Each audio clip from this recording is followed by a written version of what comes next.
Again, stage two is about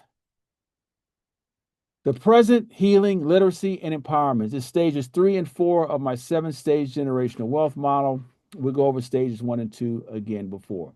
Who am I? Yes, I am a financial expert and business strategist with extensive experience in financial literacy, wealth building, and behavioral finance. I'm the author of my second book. I have one book, this is my second book, called The 7 Stages of Financial Empowerment and a Legacy of Prosperity, providing a roadmap for financial success. I'm a professor at Chabot College and Golden Gate, host of a podcast, the New Wealth Way podcast. If you didn't subscribe, make sure you subscribe to it. I'm going to give you that information as well. Please do subscribe because we need more subscriptions. We have some great information in there as well.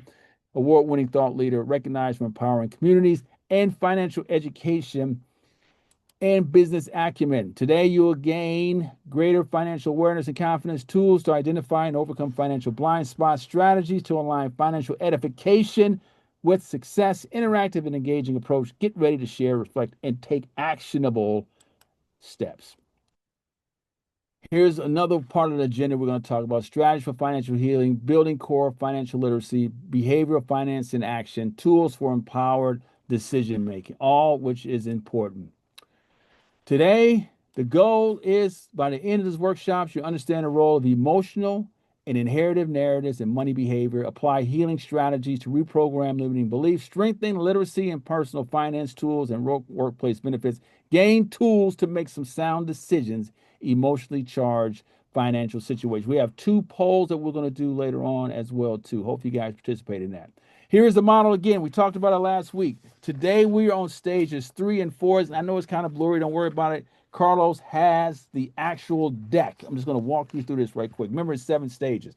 First 2 stages was the past we talked about last week, our internal external ecosystem and our financial genetic code, which we talk about trauma and anxiety. Today we're on stage 3, financial healing. We're going to reprogram our financial genetic code. We're going to look at stage 4, which is financial edification. We're going to talk about literacy and inclusion. Why is that important? Because stage 5, 6, and 7 is the future. Many of you are just starting in the workforce. Many of you will be in the workforce at one point. So we have to make sure that you have a clear understanding on how stage 3 and 4 work hand in hand. So again, it's 3 stages: the past, present, and future. Last week we went over the past. This week we're on to the future. And then our final episode is 5, 6, and 7, which we're talking about the future itself. Okay, let's get into it. So remember, last week we took the word cloud, and one of the biggest words in the word cloud was save. That was one of the biggest words that was mentioned. But again, I was able to take that information and apply it into the actual presentation today, which is great because now when you look at it, we're going to talk about why this is important. So it's the 4th stage. I was able to put it in and identify exactly where we were at with this. And what I discovered based upon your inherited financial beliefs is that a lot of it is in stage 1. Stage 1, which is our internal and external ecosystem. And why is that important? Why is stage 1 important? Understanding our internal, external, and internal ecosystem. Because remember, that's all the financial narratives that we received in our lives. So, a couple of quotes, some of the things we said: money doesn't grow on trees. We can't afford that. Rich people are greedy. This is information that you guys put in. So, those are internalized beliefs, which I call walls in. These statements reflect deeply rooted beliefs shaped by family experiences and social economic surroundings. They speak to perceived scarcity, morality narratives, and emotional associated with money. That's our walls in. Walls out, external, remember stage 1, economic limitations passed through systemic challenges like underemployment, redlining, or lack of access to financial tools reinforce these views. So many of you, again, are carrying around these inherited financial narratives that you don't even know about. You really don't realize that you're carrying this along with you. Stage 2, decoding your financial genetic code. These money beliefs fall into recognizable inherited financial narratives, such as the scarcity loop. The scarcity loop says a subconscious belief that there will never be enough. These are narratives that I've identified that are in my book. The shame around spending narrative, feeling guilty when spending, even on essentials or self care. How many of you had that? How many of you had shame around spending? Give me a thumbs up. Give me a thumbs up. I want to see the thumbs up out there. Carlos, yes. Sandra, I see your hand. You went up. I need to see an emoji thumbs up. I need to see a thumbs up. See, Jaime says the same thing. Let's see. Jasmine, Shantae, good. Brooke, that's so important. Recognizing that. And here's another one. Stage two. That's again. Remember, these aren't in. These aren't. This isn't in the narrative. This is in the PowerPoint. These are in my book. So you're getting the first hand of this. So here's another one. We don't come from money narrative. Internalizing ceiling around financial possibility or ambition. How many of you have that one? We don't come from money, therefore we can't do anything. That's learned helplessness, self sabotage. We're coming into it. So you have money scripts. I'm going to give you the difference between the money scripts that Brad Klontz talks about and then my inherited financial narratives. I'm going to give you the difference between the two. These scripts are typically passed down not through implicit instruction, but observational learning. Here's the key: seeing parents argue about money or panic during financial hardship. How many people have seen that? I know based on the numbers, 60 to 70% of all divorces are fueled by money. And it's not just money, it's your behavior with money. Remember, we talked about in our first episode, stage one and stage two, internal external ecosystem. Stage two is your financial genetic code, healing, trauma, and anxiety. You have two people coming into a relationship with two different terms of money scripts or financial inherited narratives. Therefore, when it's like combustible, it explodes at one point, and who suffers is the children, simply because you watch it, you inherit it, and you take it with you, unbeknownst to you. Also, financial healing. Understanding these inherited narratives is the first step in healing financial trauma. For example, spending is selfish. That's not selfish, but again, leads to financial martyrdom, meaning that you put other people's feelings or wants in front of yours, especially when you start earning money. Always save for a rainy day can create money hoard syndrome, rooted in fear, not abundance. How many people go through that? I'm going to save my money. I'm going to save my money because I don't want to run out. Because that's a scarcity of resource. That's something that happened that brought forward to you, and you're carrying that on with you. And here's one. We know this happens in the marginalized communities. Never trust banks or investors, right? Never trust banks or exec. I've met clients that have money in their safe at home in their safe. And I have to tell them, listen, it's FDIC insured, $250,000. That doesn't mean nothing to me. I'm keeping my money at home. Don't understand it, but that's how it is, because that's information that's been embedded upon us.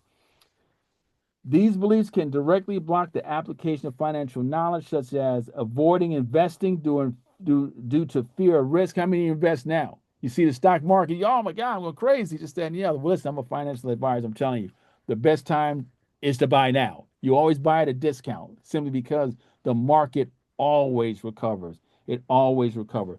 Saving excessively, but never enjoying money, rooted in scarcity. You have a lot of people that are working, their lives is working hard, hard, hard, money vigilance, do not do anything with their money. You can't take it with you. So you got to make sure that you can enjoy it while you're here. I always say you have to plan for today, right? You live for today rather, and plan for tomorrow. Live today, plan for tomorrow. That's going to be next week's episode 5, 6, and 7. We get into financial well-being, generational knowledge, and creating generational wealth. Behavioral biases, prospect theory, loss aversion, present bias. We're going to go over all of that during this workshop itself. So hope you guys enjoy this. So we went over the icebreaker already. We talked about it. We got some numbers on that. I'm going to definitely use that again next week in our final episode. Financial healing will address some reprogram harmful money behaviors. Techniques for managing financial trauma, inherited financial narratives. We talked about scar tissue, financial matridom, survival's guilt. Students identify personal financial flashpoints and triggers. So students identify personal financial flashpoints and triggers. This is when you get the slide deck, you can go through these exercises yourself. Scar tissue narrative, avoidance after financial trauma, financial matridom, prioritizing other needs over your own, survivor's guilt, discomfort from financial progress. Each of these narratives can create unconscious money blocks. We go through this consistently. Couple of things you want to do. Journal. What financial wounds have I ignored? So again, when you get the slide deck, these are exercises that you can use to help you through this process. And I'm going to give you some additional inherited financial narratives as well. We can go over. But journal, what financial wounds have I ignored? Practice daily financial check-ins. Set micro goals to reduce money avoidance and use mindful awareness before making financial decisions. That is so important. Sometimes you got to take a step back to move forward. Don't make the impulse decision. Take a step back, take 24 hours, journal it, make sure it's the right thing to do. Define personal financial boundaries. Budget self first before offering help. So important, right? We have to make sure that we take care of ourselves first. And I always say this when I hear about generational wealth and things of that nature, I would always say, well, it's important that you have to first have something to pass along, right? It's important that you have something that you pass along simply because if you don't have anything you pass along, then they don't know exactly what you're passing along, right? So make sure that you have something that you are passing along. Therefore, it's important, again, that you plan properly. Make sure you're planning properly. Make sure you're meeting with the right individuals. So important that you do that. Affirmation: I am not allowed to succeed. Visualize success as a bridge for others. Clarifying purpose: who are you building for? Redefining wealth as responsibility, not shame. This is survivor's guilt. And I always talk about imposter syndromes and things of that nature, but affirmation is so important. I am allowed to succeed. Visualizing success as a bridge for others, clarifying purpose. Who are you building for? Redefine wealth as a responsibility, not ashamed. Oftentimes and not, believe it or not, financial literacy can be financial shame. Simply because if you're not following or if not checking these boxes, then it's a shameful act. Remember, everyone comes from a different platform. Everyone has a different starting point. So not everybody is the same. So it's important to understand that what works for me may not work for you, but the literature that's out there or the training needs to encompass that, treating everyone as an individual. Tools for emotional flashpoints, financial flashpoint timeline activity, reframing belief worksheet, healing circle. What would you tell your younger self? Use guided prompts to track emotional triggers. One area that I know that has worked for me, because this was self inventory for myself, then I rolled this out, is that I had to really go back and take a deep look at myself to determine what was important for me. How do I navigate through this? What do I need to do to get through this? So it's important that you do the same. Make sure that you understand your financial plan points, your timeline activity. That's why you write this information down, reframing belief worksheets. These are things that you can do for yourself to help you move in the right direction. So let's take a look at our first polling question that we have for today. Let me get the polling question up. Make sure that you participate in the polling question. So the polling question is up, as you can see here. I give you a couple of minutes to go through that. We'll come back at 12:36. We got some great participation. Appreciate you guys participating. So we can see here the clubhouse leader is scar tissue. I avoid money after bad experiences. Or financial martyrdom. I sacrifice myself to help others. So out of the 18 people that participated, we look like the number one answer is scar tissue. I avoid money after bad experiences. And in the chat, just put down a couple of experiences. We can talk about it as well too. I'm going to end it right now. It looks as though that's everyone. So I'm going to hit end poll here. So the poll is ended. I'm going to share the results here. The results are shared. But again, in the chat, just give me some indication what that means to you. Give me an example of, you have to put, well, I won't call you out, but just put into the chat, scar tissue. I avoid money after bad experiences. What does that actually mean? I know what it means for me. So I give you an example for myself is that there's a lot of, think of a scar tissue as an injury or a cut that you had on your body. And you can always look at that and you take that with you, right? Even though it's healed, you always see the cut on your body. It's a resemble of the cut that's on your body. So you always remember that. What scar tissue narrative says the same thing is that when something that may have happened earlier in your life, you carry that on with you today. So no matter how good it gets, you always go back to that's a financial trigger that may have happened. It may have been a situation where you grew up in a home, you had scarcity of resources, or you may have purchased something at one point and got scammed out of it. Whatever the case may be, something has happened to you that you carry that on with you. Seeing my dad, okay, this is a good one here. Seeing my dad not get approved for credit to save my dog from dying. Oh my God, now I have perfect credit. Well, I'm sorry to hear about your dog because I have a dog as well too. So I have a Shih Tzu. I mean, I love my dog, but I appreciate that. I mean, that's real. And you carry that along with you as well. What about scar tissue when you apply for credit? Imagine that. You apply for credit. Now you when you go every time you go to a department store, they're always offering you credit, and you say, "No, I don't want to do that." That's okay. I don't want to do that because you're already assuming that it's going to be declined.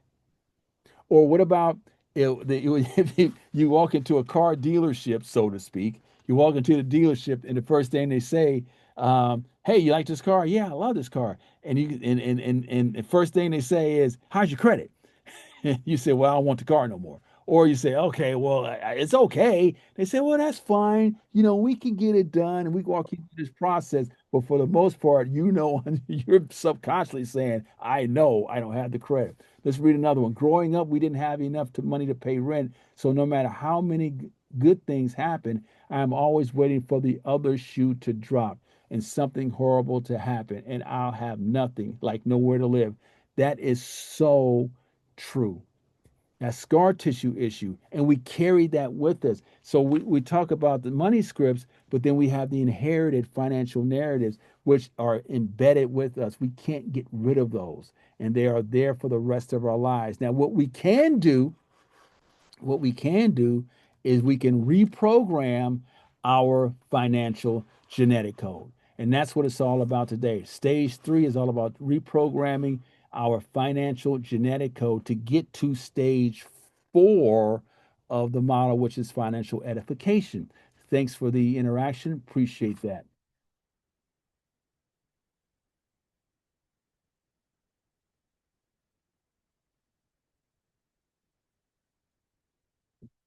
So, what is one belief you're ready to release? How will you show up differently in your financial life? And what does healing look like for you? So, in the chat, if you put down some examples of what is one belief you're ready to release rather, and how will you show up differently in your financial life? And what does healing look like for you? What does it look like for you? Put it in the chat. Let's talk about it. It's all about the chat today. Okay, let's see. I think it's okay to spend on myself and the things that I want. Absolutely, it is. Absolutely, it is. But you just have to be mindful. Again, live today and plan for tomorrow because that scar tissue that we're bringing on, we can't get rid of that. but we can always change. It's okay to like nice things. It is okay to like nice things. I was telling Carlos a story. So I have two cars. I have a Mercedes, and then I purchased a Range Rover last year through the business. I purchased a Range Rover, really nice Range Rover, um, really nice. And so I had a hard time driving that Range Rover around simply because I was under the imposter syndrome. Now, all the stuff I've accomplished in my life, I've always said, I don't want I don't want to bring too much attention to myself, but you have to enjoy nice things because you can't take it with you. But what you can do is properly plan. And one of the phrases people would say is that money is the root of all evil. Who needs money to live? Well, try not having it. Right? This is why you go to school. This is why you do the things that you do, that you can enjoy nice things. Don't get caught up in believing what people say. Enjoy your life. Live today, plan properly, plan for tomorrow. But again, we have these inherited financial narratives that we take with us that we believe that we're not deserving of it all. In some cases, we may be a little bit too abundant with it all, but we have to be very strategic about it, making sure that we're doing things the right way. So important.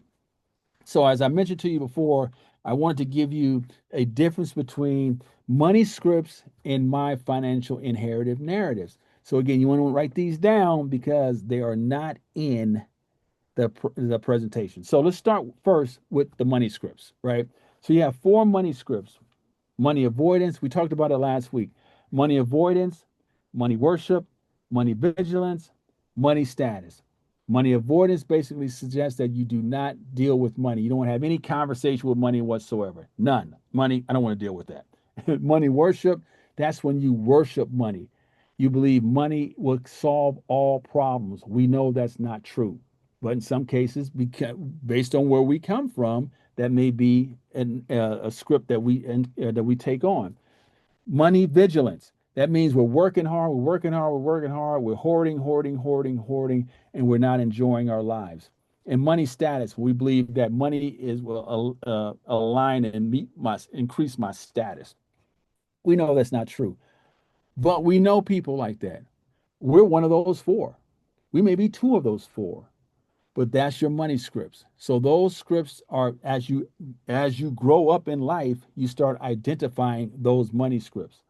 Purpose helps individuals understand emotional triggers and financial behaviors used primarily in therapy and financial planning context. I use this a lot when I meet with my clients. We go over their money scripts, we break it down. So this is a script you have.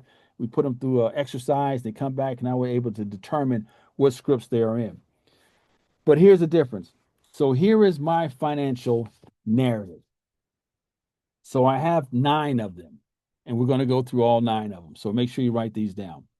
So we went over the first one with scar tissue narrative. So I'm going to give you a description, the behavioral impact, and the healing thought that allows you to move. That's the financial healing. So the first one, again, we mentioned scar tissue narrative. I've been financially hurt before, so now I protect myself, even if it means pushing wealth away. That's the description. The behavioral impact of that: avoidance of investing, emotional money decisions, and distrust of financial system. That's the behavioral aspect of it all. But the healing of this is your self-talk, this is your healing. I am not my past. I deserve new outcomes. So anytime that you're thinking about that scar tissue narrative, I want you to immediately say, I am not my past. I deserve new outcomes. Repeat after me. I am not my past. I deserve new outcomes. Repeat after me again. I am not my past. I deserve new outcomes. The second one, no one taught me narrative.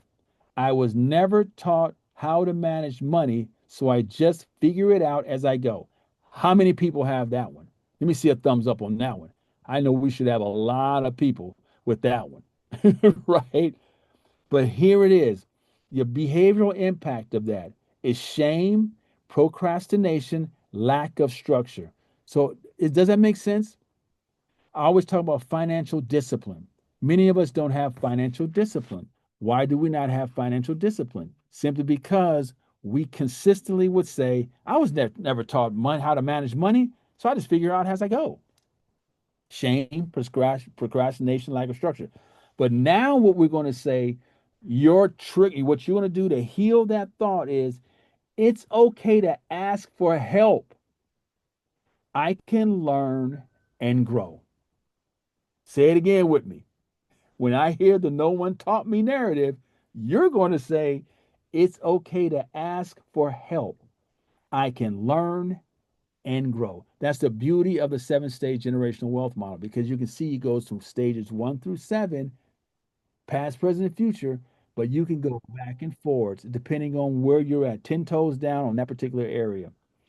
Here's another one, first financial first generation narrative. I'm the first in my family to build wealth, and I'm scared I'll mess it up. How many people have said that one? I did. How many people? Listen, 70% of all of generational wealth is lost by 70% of the people after their first year. So think about that. Only 30% of the people that actually do well. 70% of the people that receive inheritances or any type of generational wealth blow it in this first year. I'm gonna say that again. Blow it in his first year because they're the first generation. They're the first one in some cases, or the second one, right? Financial anxiety, decision analysis by paralysis, and imposter syndrome. And here's what I had to tell myself. So financial first generational. I had to tell myself, I'm building a new path with wisdom and purpose. I'm building a new path with wisdom and purpose. The other one, invisible retirement narrative. Retirement, that's not for me. It's not for people like me. Lack of planning, present focus, financial decisions, and fear of aging financially. Your healing is I deserve a secure future just like anyone else. Here's something I want you to think about. I want you to write this down as well. There's 3 phases in regards to your financial and retirement plan. It's 3 phases. From ages 28 to 45, that's what they call the accumulation phase. And why is that? Because you're younger and you can work harder, obviously, but you're younger, but that's the accumulation. You're accumulating all your assets at that time from 28 to 45. From 45 to age 60, that's preservation of capital phase. That's when now you're focusing on growing your money but not losing it. So now you focus on planning correctly, doing the right things, making sure that you don't outlive your income, which is stage 5 of the model. From age 60 on, that's gifting and retirement. That's the planning. That's the having your estate plans. Make sure your insurance is in place. Making sure that, and we're going to get into that next week. But that's so important. So 28 to 45 is accumulation. 45 to 60 is preservation of capital, and age 60 on is gifting and retirement. That's the invisible retirement narrative. Financial shame spiral narrative. I've made too many mistakes ever to get one right. Financial self sabotage, secrecy, and learned helplessness. We do things in the dark. We don't want people to know what we're doing. So, the healing thought, I am allowed to reset, heal, and begin again. All or nothing narrative. If I can't do it big, it's not worth doing it at all. Financial extremism, perfection, and undersaving. That's when we just put it all out there. We just go for it at that point. But what happened is small steps build great wealth over time. It's this guy named Charles Lindblom. He's a theorist that talks about incremental growth. As you can see, it's incremental growth. You do things in small steps to get to the bigger prize. Wealth is not sexy. Rich is transactional. Remember that. Rich is transactional. Wealth isn't sexy. What that means is this. We hear it in songs. Um, was it get rich or die trying, so to speak? We hear how we're always chasing the bag, if you will. No, it's all about wealth. It's not about rich. Rich is fleeting. Here today, gone tomorrow. But wealth isn't. Don't talk about a narrative. We all have that one. Money isn't something we discuss. We just deal with it privately. We're dealing with that right now. We have many people on this call that don't put things in the chat because I don't want people to know what I'm dealing with. It's a secret. It's taboo to discuss money. So I don't want people to think I'm vulnerable. But again, remember, you have to be vulnerable to grow. You have to communicate to grow. So how do you get out of that? Financial conversations are acts of love. One of the things I tell a lot of my clients, the greatest love letter that you can live for your family is an estate plan. That's the greatest love letter you can give because that means that you had a lot of thought and planning in mind because you're planning for your demise. But many people don't want to plan for their demise. But eventually you're going to have to plan for your demise. Anchor guilt credit narrative. Here you go. If I succeed financially, I'll leave others behind. How many of us feel that way? I'm from the hood. I got to keep it real. I got to continue to do these things. I got to keep it real. I got to stay connected to the hood. Well, that's all fine and good, but what happens? Wealth rejection, overgetting, blurred boundaries. Now everyone expects you to help them out. You're pulling people up, if you will, not doing anything, but you're kind of responsible for them. But here's the healing thought: I can grow and still love those I came from. I want to say that one again. I can grow and still love those I came from. So I can still grow and I can still love you as well too, but I have to grow. And oftentimes, you guys will be first time attorneys, you're going to run into this, or many of your clients, you're going to run into this. You're going to say, you know what, you got the anchor guilt narrative. I was in Dr. Wallace's workshop, read his book. This is what he has. He said, you need to go buy the book, right? So, this is what we're talking about. And the final one is financial matrodon script. As long as everyone else is okay, my needs can wait, even if I'm financially drowning. I'm going to say that one again. As long as everyone else is okay, my needs can wait, even if I'm drowning financially. That is when you make it. That's when you've made it. And you have this responsibility that you believe you have.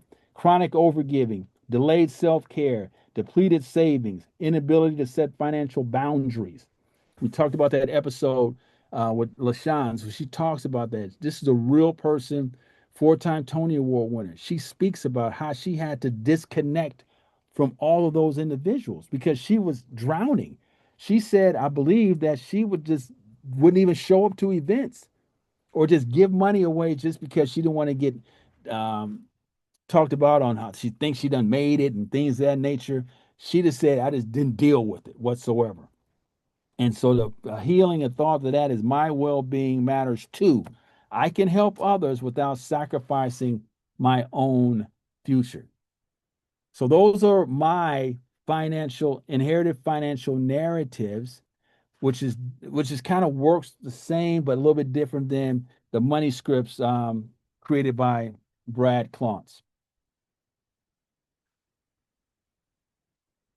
Edification, that's stage 4 of the model. So what we're going to talk about here is a little different. So we're going to get into financial edification. What is financial edification and why is that important? Because that's the key. If we want to get to stage 5, which is financial well-being, which we're all trying to get to, we have to make sure that we're taking advantage of the resources that are available to us. Many of you are going to start working, or many of you are already working. So you have qualified plans that you're probably not taking advantage of, which are 401ks, 403bs, 457s, or investment insurances, disability insurance, long-term care. All of these things are so important to preserve your retirement and your generational wealth. But we don't take advantage of these simply because we have these inherited financial narratives that we bring to the table. So we're going to develop core financial skills, budgeting, saving, investing, debt management, retirement plans, insurances, and inherited financial behaviors. Budgeting means you're broke, fear of investing, risk aversion from generational lessons. I'm going to give some definitions as well. Understanding how emotions and biases influence financial decisions, introduce core behavioral finance concepts, contrast traditional financial models, real world, and provide tools for conscious and empowered financial choices. It's so important to know the difference between the financial theory versus behavioral. Many of us don't know the difference. So I'm going to give you some definitions of it so you see, you say, okay, that's what that means. You don't have to consume yourself with it today, but you're going to have again the deck. You can kind of look at it, kind of figure it out. But it's so important to understand how emotions and biases impact financial choices. So we're going to talk about heretics, prospect theory, loss aversion. We're going to contrast that with the EMH, which is the efficient model hypothesis, MPT, modern portfolio theory, and CAP-in. We kind of talk about. I'm not going to overwhelm you with those last three, but we're going to talk about it because it's so important to understand what those are. Those are traditional financial model theories that we should all kind of align to. So, emotional versus informed decision making, use the three question rule. So, when you're thinking about purchasing, I want you to use this rule. Is this aligned with my goals? Is this aligned with my goals? Am I rushing or avoiding? And do I have a full picture? This is called heretics. Heretics are mental shortcuts. And what that means is you typically make a decision based upon a mental shortcut. A mental shortcut may be someone told you something, something that you may have read or overheard on the news without actually understanding what we're doing. We make these decisions all the time. These are called heretics. These are mental shortcuts. So when you're dealing with heretics, you have to ask yourself, is this aligned with my goals? What's my end goal? Is this decision is aligned with that? Am I rushing or am I avoiding it? Remember, we talked about the scars tissue, right? So, am I rushing? Am I avoiding? What am I doing with this particular decision? And do I have a full picture? Do I have a full picture of exactly, what I'm trying to accomplish in regards to my goals? So, with that being said, apply pause and plan. I always say when you have a big decision, take 24 hours. Take 24 hours. Just kind of write down pros and cons. You ask yourself these questions. Write them down. Is this aligned with my goals? Yes or no? What are your goals? Right? Many of us don't know our goals. Once you are able to identify your goals, then you can make a better sound decision. Prospect theory, fear of loss. Here's one that we constantly go through. Simulating emotional response to losing $100 or gaining $150. So basically what that suggests is if you had an opportunity to gain money, would you take it? But we are so concerned and programmed about the loss. Well, yeah, maybe good, but what about the loss? So we put more emphasis on the loss because that's our scarcity of resources. Remember, we talked about that earlier. We're bringing this scar tissue to the table, things that we didn't realize that was kind of fueling our decisions. So, in terms of prospect theory, we're thinking about that before we make a decision, which is important. Why am I doing this? Journaling. When have I avoided risk due to fear? So oftentimes we get a chance to make a decision and we avoid it. We avoid the decision based upon the fear of loss. Reframe it. What if I fail? What if it works? Reframe it now. It's all about framing. Life is about framing. How do you frame the discussion? Well, if I reframe it instead of say, what if I fail, to what if it works? What if this works? It changes the dynamic in my brain to allow me to move forward. Loss aversion, letting go. Learn the sunk cost fallacy. We're going to get to that one. Ask, would I buy this again today? Practice the micro wins method. Replace one poor habit weekly with one small empowering action. Sunk cost fallacy. Continuing a behavior or an endeavor due to previously invested resources, time, money, or effort, even when it no longer makes sense. So oftentimes what happens is you may be constantly participating in purchasing something and it just doesn't make any sense. You're losing money, right? Or time. You're constantly doing work over and over and over and over again. And it's just like, okay, well, I can't get out of it, but I'm still doing it. I'm not getting anything out of it. That's sunk cost fallacy. So sometimes you have to be able to cut ties. Would I do it again? Would I buy this again? A reflection prompt used to reassess the value of current financial commitments helps identify emotional attachment to unwise investments. Micro wins method, a strategy for behavioral change by replacing one small unproductive habit each week with a positive goal oriented action. Again, you're going to get the slides to this. These are questions that you can ask yourself as you're going through this process. Here's our second polling question. Looks like the clubhouse leader is I avoid risk to prevent loss. Prospect theory. And you're going to see how this all plays out in regards to our investing and things of that nature, and especially in terms of our 401ks and stuff that we do at work. So I'm going to end the poll right now. Seeing like everybody has participated here. I'm going to share the results. These are the results. You can take a look here. The clubhouse leader was I avoid risk to prevent loss. Prospect theory. I avoid risk to prevent loss. Aversion. I make quick decisions out of habit. So now we're on stage 4. Behavioral finance, emotions drive decisions, traditional models. These are traditional models. EMH, markets are efficient. MPT, diversification reduces risk. CAPM, prices reflect expected return. Real world behavior often deviates from theory. So I want to kind of go over these for you kind of understand what they are. So let me go back to this one here for a second. So if we looked at EMH, I want you to think about it this way. EMH basically says that all markets are efficient. Therefore, you have all the information required, to make an investment. This is not behavioral.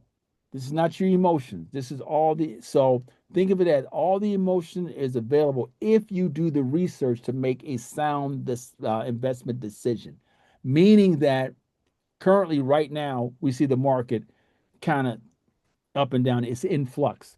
But what we do know about the market is that the market always returns. It always corrects, what they call self corrects. And so what happens is it's rare, it's so rare that information that is not out within the market itself, meaning insider trading. But for the most part, everything about the market, a stock business is there for you to review and discuss. Therefore, it's called EMH. Markets are efficient. Therefore, you don't have to worry about in terms of you have all this influx and whatnot. It's going to do that, but you have all the information. The key is the diversification reduces risk. You know the whole theory. Don't put all your eggs in one basket. Well, that's basically what they mean by that. Make sure you diversify with international, domestic. Make sure you have a portfolio that resembles that. Again, you have to know your goals. You need to know your risk tolerance, and that's something that you'll go over.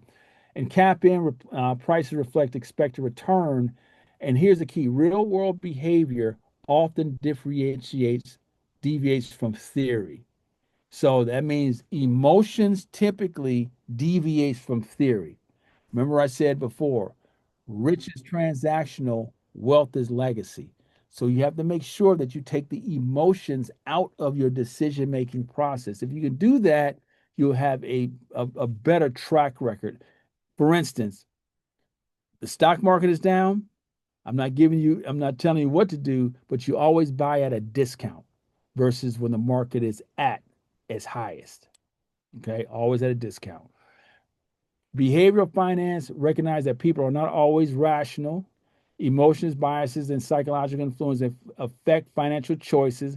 Explains why people might save too little, holding, losing investments, or overspending. That goes back to that sunk cost fallacy that we talked about.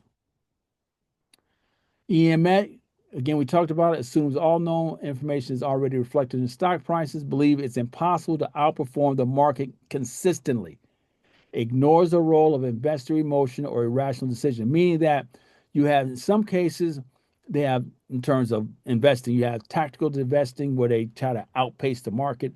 But one of the most passive ways of investing is probably into the index, which is passive. Is you follow the index. The index you typically returns 8 to 9% per year. It's historically have done that. That's passive investing versus when you're trying to outpace the market, moving your money from here to here, trying to outpace it, the next big thing. That's what they're talking about in that situation there. MPT, make sure you diversify. Make sure your allocations are diversified, understanding your risk tolerance level. Those are questions that will be asked of you, and you can learn your risk tolerance level. Therefore, you can make the right decisions in terms of your portfolio. Cap in, there's a formula itself. I'm not going to bore you with that. You can take the formula and take a look at it, but that's what cap in basically says. Risk-free rate plus beta, beta times market rate minus risk-free rates. This is stuff that I have to deal with when I'm dealing with my clients. When I meet with them, some people need to know the cap in, and I have to explain it to them. Used for pricing assets and managing portfolios. It's something that I have to do. Behavior doesn't always match theory. People are all often act irrationally, right? You see people acting irrationally right now under stress or uncertainty. This is the prospect theory, right? This is your theory coming into play. Well, I don't want to lose any money, right? I don't lose any money. Well, they're acting irrationally, not looking at the fundamentals, knowing that the market always recovers. Fear, greed, and overconfidence distort financial decisions. Behavioral finance fills in the gap where traditional theory falls short. Behavioral finance fills in the gap where traditional theory falls short. Sometimes you have to have some common sense as well too. But again, you have to understand the client. That's why it's important to understand the behavioral. Why does person X make these decisions? Why does that happen? That's why I went back earlier. I said financial literacy can be a shaming. Many financial advisors or planners don't use the behavioral aspect of it all. They're making a vacuum decision that everyone is in the same kind of realm, if you will. Qualified versus non-qualified plans. Qualified is, so here's your qualified plans. These are plans that are sponsored by your job. 401k, 403b, 457 plans. Those are qualified, meaning that they're tax deferred growth. I would always suggest you participate in your qualified plans because they're tax deferred growth. Typically, the company is matching you a percentage of. Many of us don't do that coming back from our stage one and stage two. We need all of our money. We don't trust the system, so to speak. We don't take advantage of it.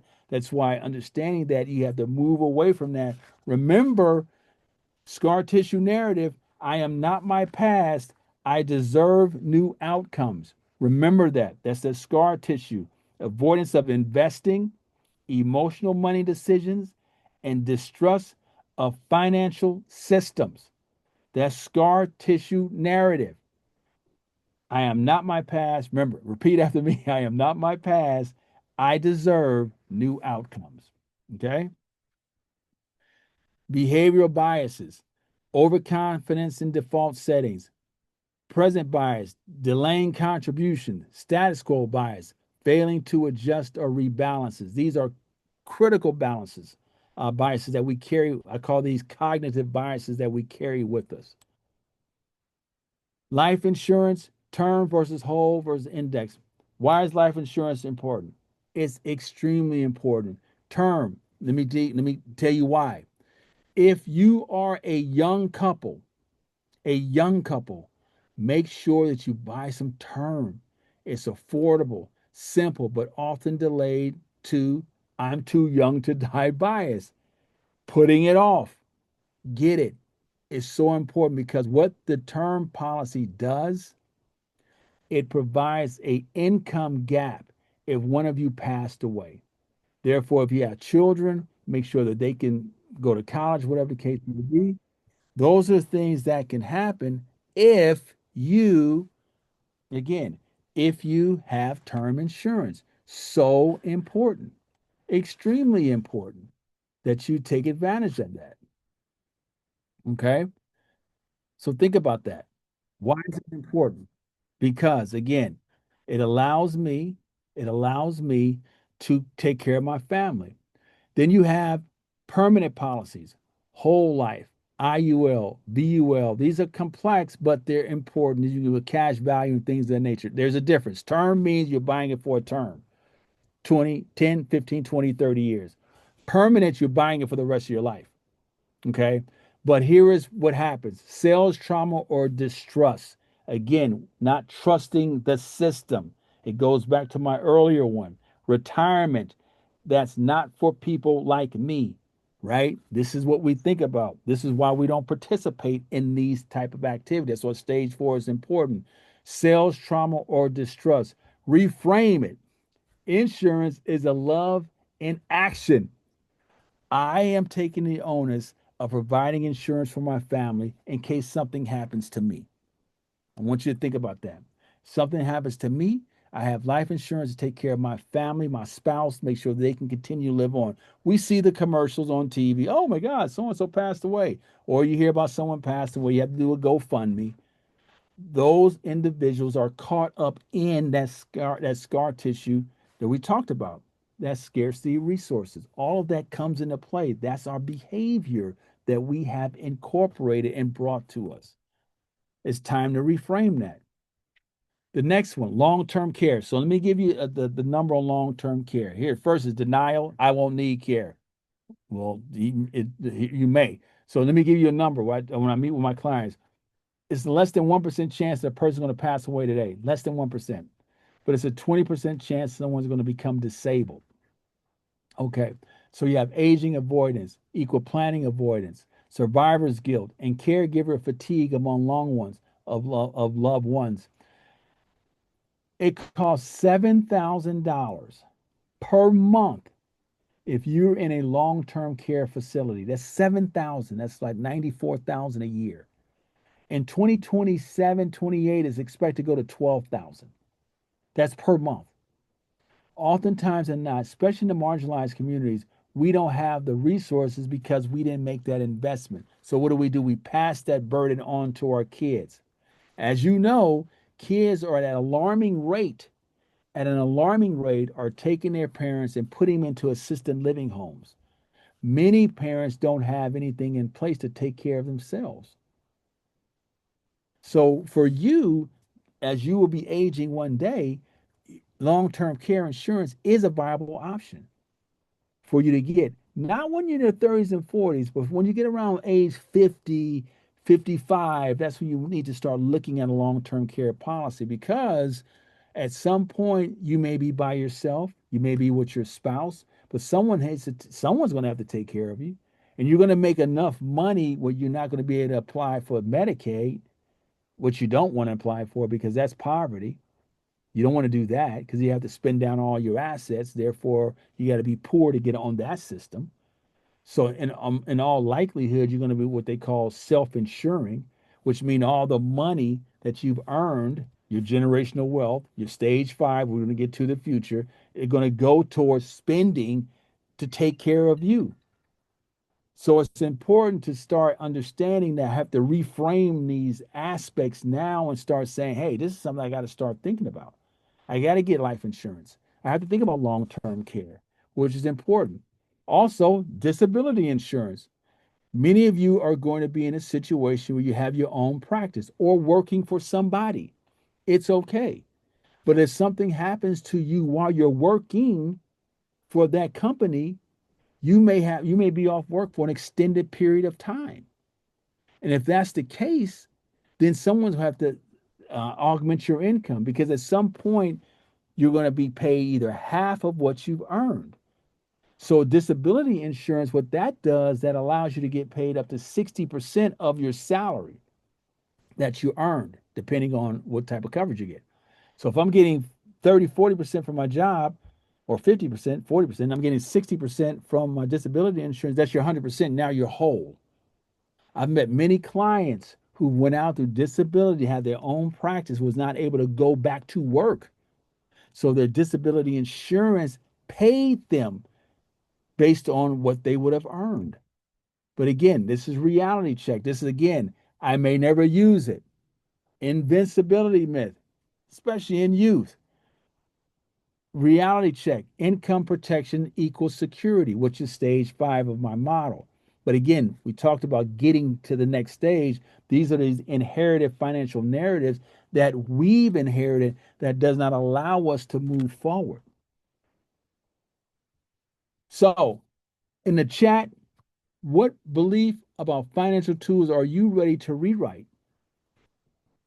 Which insurance or retirement strategy have you avoided and why? And how can literacy empower confidence, not confusion? In the chat, just put some in the chat. What have you been able to take out of it? What are you going to change now? How important is insurance? Why is long-term care important? Even think about it. Should I get disability insurance? All these things are important for helping you navigate through your lives so you don't have to worry about that. Because remember, these inherited biases that we have, we see them all the time.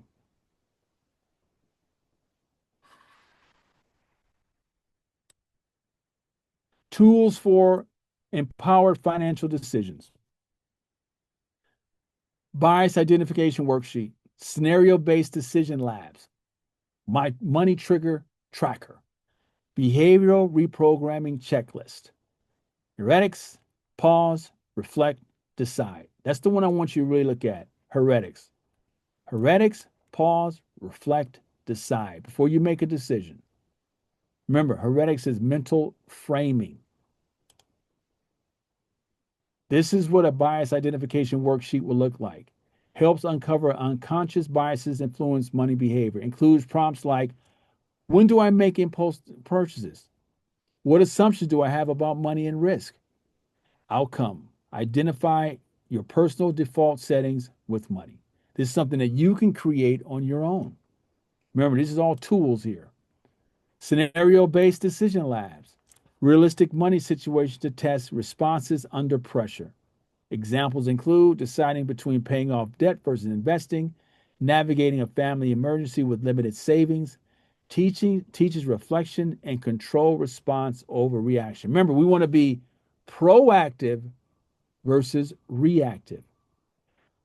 Most of the times we're reactive, therefore, we're trying to catch up all the time. But if we be proactive by understanding and inherited financial narratives, and then attacking that using our stage one and stage two, right? Stage one and stage two, and then going in our stage three and stage four, it's going to allow us. Remember, stage one, stage two is our past.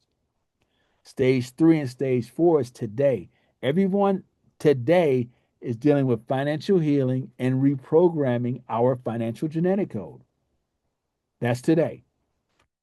Next week is our future. We talk about financial well being. We're talking about generational knowledge because generational wealth begins with generational knowledge, which creates your financial footprints. But here's the key: generational wealth isn't for you. I want you to really understand that it's not for you. It's for those behind you. So when you hear when you hear these people talking about generational wealth, no, generational wealth isn't for me. It's for those behind me. What we're focusing on is financial well-being. And we're going to get to that. Why is that important? Because if I don't have anything, it's virtually impossible for me to have generational wealth. So I have to make sure that I'm chasing the right thing. Me personally, once I was able to understand that, it changed my entire life because now I wasn't chasing, I'm chasing the right thing. I'm chasing what makes me happy. I'm chasing my financial well-being. In the book I call it my soft landing. When I land the plane, I want to make sure it's soft, no turbulence. Right now we have turbulence in the air, but when I finally land this plane, it's a smooth land on the runway. Now I can enjoy my life. Then when I get to the point, I can start working on generational knowledge of transferring my assets, getting my estate plan in place, making sure I have my insurances in place. All that is important to transfer your knowledge because I mentioned before. Let's say hypothetically that you have $1 million saved up. Let's just say $1 million in a savings account, CDs, whatever, managed account. And if you have to go through long-term care and you live 4 to 5 years, just think about this. You're talking about 30, 40 years, where it'd probably be about $25,000, $30,000 a month to take care of you. All of the money that you earn is gone. You have no generational wealth. And your spouse, now all of their money is gone. That's why these tools are important now to start putting it in play, understanding our inherited financial narratives. I don't trust the system, but at some point you have to. Right? I can't worry about that. Remember, I am not my past. I deserve new outcomes, right? Remember, always say that. Write that down. Put that on the mantle. My money triggers tracker. Daily or weekly log to track emotional spending patterns. Try this one day. Just try this. Put a log together. Why do you make pressure? Why do you make purchases? Is it because of boredom, social pressure, stress? Why am I making that decision? I guarantee you, once you look at it, you can paint a picture in what you need to do to navigate through that. Result, increase awareness and control over financial decisions. Behavioral reprogramming checklist, step-by-step guide, recognize the heuristics or impulse, pause and take a breath, reflect on your values and long-term goals, make an empowered decision, model, heuristics, pause, reflect, decide. Here is the agenda that we had today. Just kind of walk through it. No, you can't read it right now, but it'll all be on the in the deck that Carlos has. So that's pretty much it today. I appreciate everybody participating. I hope that you guys got something out of this as well. I hope you guys enjoyed this workshop. Comments, whatnot, please, you can email me. Carlos has my email. Yep. But for the most part, I enjoyed it. We have our final one. Refer some more people, bring people in, make sure you look back at the slides, and you can gain a lot of gainful information out of it.